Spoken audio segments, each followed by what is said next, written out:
নালন্দা বিশ্ববিদ্যালয়ের মধ্যে এখন আমরা পূর্বতন যে নালন্দা বিশ্ববিদ্যালয়, একটা দারুণ জিনিস দেখাই আপনাদের। এই দেখুন, 1919-20 সালে ঠিক এইরকম স্তূপ ছিল, যেটি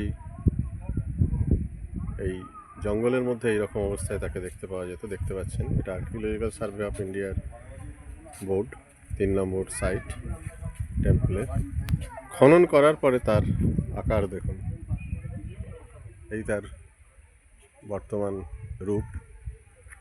কাজে বুঝতে পারছেন পুরো চারদিক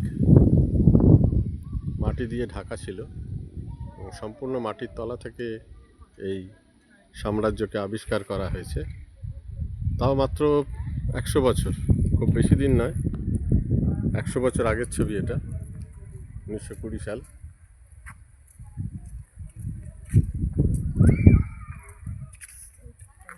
আর আজকের ছবি,